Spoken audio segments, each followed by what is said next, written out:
Bonjour à toi, cher privilégié de Dieu.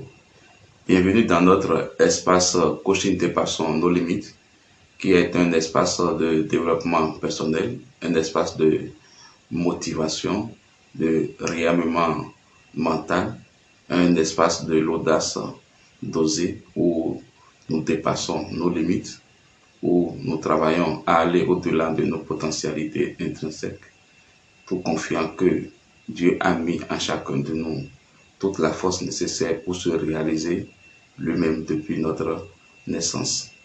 Aujourd'hui, nous allons parler d'un sujet très important dans notre vie. Nous allons parler de l'argent. Nous allons parler de la richesse. Nous allons parler de la prospérité. Pendant très longtemps, il nous a été dit par beaucoup de sociétés, par beaucoup de congrégations et même dans la culture ordinaire que l'argent est un bon serviteur mais un mauvais maître. Beaucoup ont mis dans notre tête et dans notre mental que aimer l'argent est mauvais, est nuisible. Aujourd'hui, à travers cette communication, je voudrais attirer ton attention, toi qui me suis, sur l'importance de l'argent dans notre vie, dans notre bien-être. Point n'est besoin de démontrer l'utilité de l'argent dans notre vie. Il n'est plus utile de trop insister sur la place que l'argent occupe pour le bien-être de chacun de nous. Dans tous les cas, nous savons tous que sans argent, tu ne peux pas occuper une place dans la société. Nous savons tous que sans argent, tu ne peux pas assurer ni ton logement, ni ta subsistance alimentaire, ni ton habillement. Tu ne peux pas envoyer ton enfant à l'école pour s'instruire. Toi-même, tu ne peux pas t'instruire, surtout que de jour en jour, le coût de l'instruction augmente dans chacun de nos pays. Sans argent, tu ne peux pas t'abriter, c'est-à-dire te donner une bonne maison. Sans argent, tu ne peux pas assurer ta santé, ton bien-être, même si l'argent n'achète pas la santé. Quand tu es malade, forcément, il te faut de l'argent pour pouvoir subvenir aux charges des médicaments, des frais d'hospitalisation et autres. Sans argent, tu ne peux pas te présenter dans une pharmacie pour chercher à acheter une ordonnance. Alors, mon cher ami, toi qui me suis sur cette chaîne, il faut dépasser le temps où on nous a toujours mis en tête que celui qui a l'argent ne va pas connaître le succès ou le paradis. Celui qui a l'argent ne peut pas voir Dieu après la mort. Laisse-moi te dire que sur cette terre, nous avons besoin de l'argent pour vivre. Nous devons être OK avec l'argent pour vivre. Au ciel, au paradis, nous allons voir avec quelle monnaie on fait des transactions là-bas. Si réellement, transactions se passent au ciel. Au ciel, nous allons voir quelle pièce d'argent est utilisée pour pouvoir acheter et vendre. Ici, nous devons être au point avec l'argent. Nous devons être en harmonie avec l'argent. Les congrégations religieuses, certaines congrégations religieuses nous ont toujours dit qu'il sera difficile à un riche d'aller au ciel, comme il est difficile à un chameau de passer à travers les aiguilles, à travers le trou d'une aiguille. Mais regarde, ceux qui te disent ça, quel est leur train de vie. Je veux parler des prêtres, je veux parler des pasteurs, je veux parler de ces missionnaires qui ont mis cette idée dans la tête de nos parents et qui tentent également de mettre cette idée dans notre tête à nous aujourd'hui. Regarde le train de vie des pasteurs, regarde le train de vie de ces religieux. C'est eux qui connaissent le confort, c'est eux qui se donnent certaines commodités. Quand toi, chrétien, pauvre chrétien, tu es toujours à pied.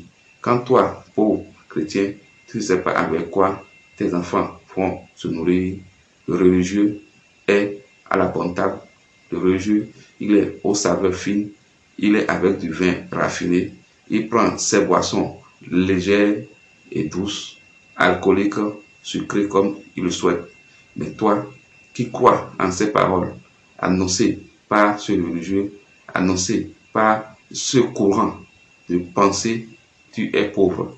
Tu continues à quémander pour pouvoir subvenir à tes besoins. Il est temps que chacun de nous puisse prendre ses responsabilités par rapport à l'argent. Sans argent, tu ne peux rien être dans ta dignité n'existe même pas. Ta dignité humaine n'existe pas. Alors donc, ma communication aujourd'hui est d'attirer notre attention sur l'importance d'avoir de l'argent dans notre vie pour pouvoir l'utiliser.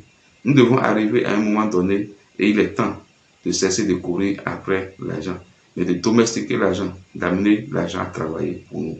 Il est temps que nous cessions de travailler pour de l'argent, mais trouvons des moyens pour que l'argent travaille pour nous, soit dans des investissements, soit dans de l'entrepreneuriat, soit dans n'importe quelle chose qui peut nous rapporter de l'argent. Ici, ma communication n'aborde pas les sous-sols maléfiques de la richesse, ce n'est pas de ça qu'il s'agit. Je voulais attirer ton attention que c'est Dieu qui est le propriétaire de toute richesse. C'est Dieu qui est le propriétaire de tout l'or, de tout diamant qu'il y a sur la terre, qu'il y a dans le sous-sol. C'est Dieu qui est le propriétaire de toutes les richesses. Il n'y a pas question alors que ce qui vient de Dieu soit alors d'origine maléfique.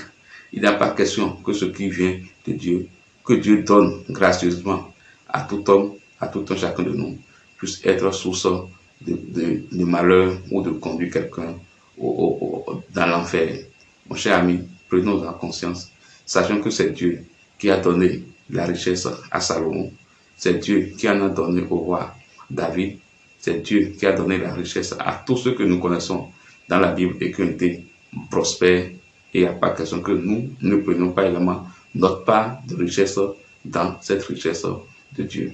Il n'y a pas question que quelqu'un puisse détourner notre attention de la richesse qui est la nôtre pour pouvoir s'en accaparer aisément, tel que les missionnaires ont fait pour notre continent, pour l'Afrique, en remettant la Bible à nos parents, en remettant la Bible à nos aïeux, en leur apprenant à prier les yeux fermés. Et comme l'a dit Jomo Keïta, quand ils ont ouvert les yeux, ils avaient la Bible des missionnaires et les missionnaires avaient les terres africaines avec toute cette richesse que cela comporte, qu'ils ont orienté vers leur continent, vers leur pays d'origine. Mon cher ami, nous sommes sur une chaîne de l'audace d'oser. Passons donc à l'action, agissons car Dieu est dans l'action, Dieu est dans agir, Dieu est un Dieu des vivants, il n'est pas mort, ce n'est pas un Dieu des morts. Donc je vous invite à avoir l'audace d'oser. Si mon inspiration t'a touché, si cela t'a impacté et que tu as pu tirer quelque chose de cette inspiration, je te demande de partager cette vidéo. Je te demande de t'abonner à notre chaîne, la chaîne Espace Coaching Dépassons nos limites, pour pouvoir faire des exploits dans ta vie et te réaliser pleinement et utiliser les potentialités que Dieu a mises en toi depuis ta naissance, pour que tu puisses prendre ta part de la richesse divine que Dieu t'a attribuée pour pouvoir aller de l'avant et être prospère sur cette terre pour la grâce de Dieu. Disons donc à la prochaine vidéo. N'oublie pas de t'abonner et de partager cette chaîne.